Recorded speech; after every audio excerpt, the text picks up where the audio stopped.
ఈ వీడియోలో బీఆర్ఎస్ ఎందుకు ఎలక్షన్స్లో ఓడిపోయింది, కాంగ్రెస్ ఎలాంటి స్ట్రాటజీస్ని ఇంప్లిమెంట్ చేసింది, బీఆర్ఎస్ చేసిన పొరపాట్లేంటి ఇవన్నీ చూద్దాం. Congress schemes and publicity. BRS స్కీమ్స్తో కంపేర్ చేస్తే కాంగ్రెస్ ఈసారి చాలా కొత్త స్కీమ్స్తో ముందుకు వచ్చింది. అంతేకాకుండా కాంగ్రెస్ వాళ్ళు చెప్పిన స్కీమ్స్లో ఈసారి ఆడవారికి బాగా ఇంపార్టెన్స్ ఇచ్చారు. ఇంకా తెలంగాణ యువతులకు కూడా జాబ్ క్యాలెండర్ని వెంటనే రిలీజ్ చేశారు. ఆల్రెడీ ఉద్యోగాలు లేక తెలంగాణలో చదువుకున్న యూత్ అందరూ చాలా ఫ్రస్ట్రేషన్లో ఉన్నారు.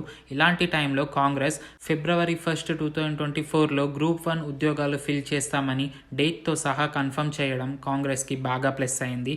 అదే కాకుండా ఉద్యోగం వచ్చే వరకు 4,000 ఇస్తామని, ఫస్ట్ ఇయర్లో SC, ST, BC, minority backlog పోస్టులు ఫిల్ చేస్తామని వారి మేనిఫెస్టోలో చెప్పారు. బీఆర్ఎస్ వాళ్ళు ఆల్రెడీ ఉన్న పథకాలలో మార్పులు చేస్తామని చెప్తే కాంగ్రెస్ మాత్రం చాలా ఏళ్ళు అధికారంలో లేకపోవడంతో అన్ని కొత్త పాలసీస్తో పబ్లిసిటీ చేసుకున్నారు. కళ్యాణ లక్ష్మి పథకంలో బీఆర్ఎస్ ఆల్రెడీ ₹1,00,000 ఇస్తుంటే దాంతోపాటు తులం బంగారం కూడా ఇస్తామని కాంగ్రెస్ ప్రకటించింది. పెళ్లి టైంకి డబ్బులు బంగారం రెండూ ఫ్రీగా వస్తుంది అంటే ఎవరు మాత్రం వదులుకుంటారు? తెలంగాణ ఉద్యమంలో లక్షలాది మంది పాల్గొంటే కేవలం కేసీఆర్ ఫ్యామిలీ, ఎమ్మెల్యే, ఎంపీలు మాత్రమే బాగుపడుతున్నారని తెలంగాణ ఉద్యమం చేసిన వాళ్ళు చాలామంది భావించారు. దీనిని కాంగ్రెస్ బాగా యూజ్ చేసుకుంది. ఉద్యమకారులకు 200 గజాలు ఉచితంగా ఇస్తామని ప్రకటించారు. ఇలా 1, 2 కాదు, తెలంగాణలో ఉన్న చాలా ప్రాబ్లమ్స్ని నోట్ చేసుకుని దానికి తగ్గట్టుగా వారి మేనిఫెస్టోని ప్రిపేర్ చేసుకున్నారు. దీనికి కాంగ్రెస్ అయితే చాలా గ్రౌండ్ వర్క్ చేసి ఉంటారు. 10 సంవత్సరాలుగా ఒక పార్టీకి అలవాటు పడ్డ ప్రజలని వాళ్ళ వైపు తిప్పుకోవడం అంటే అంత ఈజీ కాదు. Less to know development in non Hyderabad areas. Hyderabad మంచి డెవలప్డ్ సిటీ. దాన్ని ఈ 10 సంవత్సరాలలో ఎంత డెవలప్ చేశారో మనకి బాగా తెలుసు. కానీ తెలంగాణ అంటే హైదరాబాద్ మాత్రమే కాదు కదా, ఇంకా చాలా సిటీస్ ఉన్నాయి. వాటి పరిస్థితి ఏంటి? ఇలాంటి చాలా సిటీస్లో డెవలప్మెంట్ తక్కువగా ఉండడం లేదా పూర్తిగా లేకపోవడం ఇంకో కారణం. హైదరాబాద్ తప్పితే తెలంగాణలో పెద్ద ఐటీ కంపెనీస్ వేరే సిటీస్లో లేవు. ఇలాంటి ఇన్ఫ్రాస్ట్రక్చర్ని వేరే సిటీస్లో ఇంప్లిమెంట్ చేద్దామని ట్రై చేసినట్టు కూడా కనిపించలేదు. ఎలక్షన్ రిజల్ట్స్ చూస్తే అది క్లియర్గా అర్థమవుతుంది. హైదరాబాద్ చుట్టుపక్కల మొత్తం బీఆర్ఎస్ఏ గెలిచింది, కానీ వేరే నియోజకవర్గాల్లో కాంగ్రెస్ది పైచేయుగా ఉంది. దానికి మెయిన్ రీజన్ హైదరాబాద్ తప్పితే వేరే ఏరియాస్లో డెవలప్మెంట్ పెద్దగా లేకపోవడం. ఫ్రెండ్స్, వీడియో కంటిన్యూ చేసే ముందు ఈ వీడియో నచ్చితే ప్లీజ్ లైక్ చేయండి. మీరు చేసే ప్రతి లైక్ నా ఛానల్కి బూస్ట్ని ఇస్తుంది. కుదిరితే ఛానల్ని సబ్స్క్రైబ్ చేసుకొని పక్కనే ఉన్న బెల్ బటన్ని ఆన్లో పెట్టుకోండి. Unemployment in Telangana. తెలంగాణలో చాలామంది యూత్ గవర్నమెంట్ జాబ్ కోసం చాలా కష్టపడుతున్నారు. ఎప్పటికైనా నోటిఫికేషన్స్ వస్తాయి, జాబ్ కొడదామనే ఆశలు చాలామందికి ఉంది.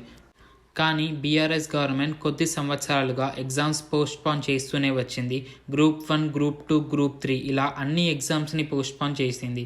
కండక్ట్ చేసిన ఎగ్జామ్స్లో కూడా పేపర్ లీకేజ్ అయ్యి అవి క్యాన్సిల్ అవుతూ వచ్చింది. ఇలా ఎన్నో లక్షల యువత ఓర్పుని పరీక్షించింది బీఆర్ఎస్ గవర్నమెంట్. ఇంకా ఓపిక నశించిన యువత నుంచి పుట్టిన పేరే బర్రెలక్క. గవర్నమెంట్ జాబ్ ఇంకా రాదు అని తనే ఎమ్మెల్యేగా నామినేషన్ వేసింది. నామినేషన్ వేసిన తర్వాత ఆమెకి వచ్చిన క్రేజ్ అందరికీ తెలిసిందే. తిను ఎలక్షన్లో ఓడిపోయిందేమో కానీ తను ఎలక్షన్లో పోటీ చెయ్యాలి అని నామినేషన్ వేయడమే ఒక గెలుపు. రాజకీయ నాయకులే కాదు, సాధారణ యువత కూడా పోటీలో నిలబడొచ్చు అని ప్రూవ్ చేసింది బర్రెలక్క. ఇలా యువతకి జాబ్స్ రాకపోవడం, ఆ ఎఫెక్ట్ వాళ్ళ పేరెంట్స్ పైన కూడా ఉంటుంది. ఆ ఇంపాక్ట్ వల్లనే వాళ్ళ ఓట్లన్నీ మార్పు కోసం వేరే వాళ్ళకి వెళ్ళింది. Delhi liquor scam. ఈ స్కామ్లో మెయిన్ వ్యక్తిగా కవిత గారు ఉండడం, కొన్ని కోట్లు వెనకేసుకొని హైదరాబాద్ అవుట్స్కర్ట్స్లో చాలా ప్రాపర్టీస్ కొన్నారు అని ఆరోపణలు వచ్చాయి. ఇంకా బినామీల పేర్లతో చాలా కంపెనీలు స్టార్ట్ చేశారని, ఎన్నో ఇన్కమ్ ట్యాక్స్ రైడ్లు జరిగాయి అని ఎలిగేషన్స్ వచ్చాయి. ఈడీ చాలాసార్లు కవిత గారిని ఎంక్వైరీకి కూడా పిలిచారు. ఇలాంటి వైరల్ అయిన స్కామ్లో కేసీఆర్ కుటుంబంలోని వాళ్ళు ఉండడాన్ని అపోజిషన్ వాళ్ళు బాగా వాడుకున్నారు. ప్రతి మీటింగ్లో ఈ స్కామ్ గురించి చెప్పడం వల్ల కేసీఆర్ ఫ్యామిలీపై కాస్త నెగిటివిటీ వచ్చింది. అంతేకాకుండా ఎలక్షన్స్ దగ్గర వచ్చే టైంలో ఈ స్కామ్ గురించి బాగా విమర్శలు చేసిన బండి సంజయ్ గారు దీని గురించి మాట్లాడకపోవడం, ఈడీ మళ్ళీ కవిత గారిని ఇలాంటి ఎంక్వైరీ చేయకుండా ఉండడంతో బీజేపీ, బీఆర్ఎస్ చేతులు కలిపాయని చాలామంది ప్రజలు భావించారు. కాళేశ్వరం బ్యారేజ్. కాళేశ్వరం బ్యారేజ్కి అయిన డ్యామేజ్ బీఆర్ఎస్పై బాగా ఎఫెక్ట్ చూపించింది. కట్టిన 2 సంవత్సరాలలోనే బ్యారేజ్ డ్యామేజ్ అవ్వడం, అండ్ అదే కాకుండా ఎలక్షన్కి 2 నెలల ముందు మేడిగడ్డ దగ్గర పిల్లర్స్ కుంగిపోవడం, ఆ 10 రోజులకే అన్నారం బ్యారేజ్ దగ్గర పిల్లర్స్కి క్రాక్స్ వచ్చి వాటర్ లీకేజ్ అవ్వడం, ఇలా ప్రాజెక్టులో లోపాలు రావడం, ఇంకా బ్యారేజ్ని సర్వే చేయడానికి వచ్చిన నేషనల్ సర్వే వాళ్ళు మేడిగడ్డ బ్యారేజ్ కన్స్ట్రక్షన్లో క్వాలిటీ లేకపోవడం వల్లనే ఇలా అయ్యింది, బ్యారేజ్ మొత్తం మళ్ళీ కట్టాలి అని చెప్పడంతో దాని అపోజిషన్ పార్టీ వాళ్ళు కాళేశ్వరం ప్రాజెక్ట్ పేరు చెప్పి చాలా డబ్బులు బీఆర్ఎస్ పార్టీ వాళ్ళే తినేశారు అని ఎక్కువగా ప్రచారం చేయడంతో బీఆర్ఎస్ పార్టీకి ప్రజల్లో బాగా నెగిటివిటీ వచ్చింది. తెలంగాణ తెచ్చింది ఎవరు? తెలంగాణ రాష్ట్రం తెచ్చుకోవడం కోసం చాలామంది పాల్గొన్నారు, ప్రాణాలను కూడా విడిచారు. కానీ ఎక్కువ పేరు మాత్రం కేసీఆర్ గారికి మరియు వారి ఫ్యామిలీకి మాత్రమే వచ్చింది అని బాగా ప్రచారం చేసింది కాంగ్రెస్. తెలంగాణ తెచ్చింది కేసీఆర్ మాత్రమే అన్నంతగా ఆయన ఫేమస్ అయ్యారు. తెలంగాణ ఉద్యమంలో అమరవీరులుగా నిలిచిన వాళ్ళు 1500 మందికి పైగా ఉన్నారు. ఎస్, కేసీఆర్ గారు తెలంగాణ కోసం చాలా కష్టపడ్డారు. కానీ అదే చెప్పి ప్రతిసారి గెలవడం కష్టం. తెలంగాణ ఉద్యమం నుంచి పుట్టింది బీఆర్ఎస్ పార్టీ అనే పేరు నుంచి ఫ్యామిలీ పార్టీగా మారింది అని అపోజిషన్ వాళ్ళు బాగా ప్రచారం చేశారు. అంతేకాకుండా కేసీఆర్ గారిని సాధారణ ప్రజలు కలవడమే కుదరదు అని బాగా విమర్శించారు. ఇంకా తెలంగాణ ఇచ్చింది కాంగ్రెస్ ప్రభుత్వమే అని కాంగ్రెస్ వాళ్ళు బాగా చెప్పుకున్నారు. BRS policies. బీఆర్ఎస్ వాళ్ళు చాలా మంచి పాలసీస్ ఇంప్లిమెంట్ చేశారు. దళిత బంధు, డబుల్ బెడ్రూమ్ లాంటివి. ఫస్ట్ టైం గెలిచినప్పుడు ఈ పాలసీస్ అయితే బాగా సక్సెస్ అయింది, అందుకే రెండోసారి కూడా గెలిచారు. కానీ రెండోసారి ఈ పాలసీస్ తప్పుదారి పట్టాయి అని ప్రజలు భావించారు. డబుల్ బెడ్రూమ్ ఇల్లు వచ్చిన వాళ్ళు వేలల్లో ఉంటే రాని వాళ్ళు మాత్రం లక్షల్లో ఉన్నారు. ఎన్నో ఏళ్లుగా డబుల్ బెడ్రూమ్ ఫ్లాట్కి అప్లై చేసి ఆఫీసుల చుట్టూ తిరిగిన వాళ్ళకి రావట్లేదు, కానీ డబ్బులు ఇచ్చిన వాళ్ళకి ఇల్లులు వస్తున్నాయని చాలామంది విమర్శించారు. BJP slowdown. ఎలక్షన్స్కి 4 నెలల ముందు వరకు తెలంగాణలో బీజేపీ గట్టి పోటీ ఇస్తూ వచ్చింది. బండి సంజయ్ కేసీఆర్ చేసిన ప్రతి పనులను విమర్శిస్తూ ఉండడంతో కేసీఆర్ గారికి బాగా నెగిటివిటీ తెచ్చారు. తెలంగాణలో పెద్ద ఇంపాక్టే క్రియేట్ చేసింది బీజేపీ గవర్నమెంట్ అండ్ మంచి ఫాలోయింగ్ అయితే తెచ్చుకున్నారు. ఆ తర్వాత సడన్గా బీజేపీ నుంచి బండి సంజయ్ని మెయిన్ క్యాండిడేట్గా తీసేసి పక్కన పెట్టారు. దాంతో బీజేపీ ఇంపాక్ట్ తెలంగాణలో బాగా తగ్గిపోయింది. సడన్గా బీజేపీ ఇలా సైలెంట్ అయిపోవడం, ఇందాక మాట్లాడినట్టు ఢిల్లీ లిక్కర్ స్కామ్లో కవిత గారిపై ఎలాంటి ఎంక్వైరీ జరగకపోవడంతో బీజేపీ బీఆర్ఎస్ కలిసే ఇలాంటివి చేస్తున్నారు అని ప్రజల్లో డౌట్ క్రియేట్ చేసింది. సో దీనివల్ల బీఆర్ఎస్కి నెగిటివ్గా ఉన్న ఓట్లన్నీ కాంగ్రెస్కి వెళ్ళిపోయాయి. Development during Congress government.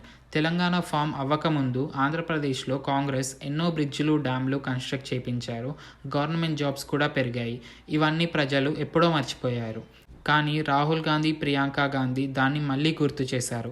ఇంకా వారి మార్పు కావాలి, కాంగ్రెస్ రావాలి అనే స్లోగన్ కూడా గట్టిగా ఇంపాక్ట్ చూపించింది. 10 సంవత్సరాల పాటు ఒక గవర్నమెంట్ పాలనని చూసిన ప్రజలు కొత్త పార్టీ వస్తే ఎలా ఉంటుందో చూస్తామని ఓటు వేశారు. ఇంకా తెలంగాణలో కాంగ్రెస్ విజయం వెనుక పోల్స్ స్ట్రాటజిస్ట్ సునీల్ కొనుగోలు పాత్ర బాగా ఉంది. తన స్ట్రాటజీస్ ఇంకా ఇంటర్నల్ సర్వీసెస్ని ఇంప్లిమెంట్ చేయడానికి తెలంగాణ కాంగ్రెస్ లీడర్స్ మంచి ఫ్రీడమ్ ఇచ్చారు. తన స్ట్రాటజీస్ బాగా వర్కౌట్ అయింది కూడా.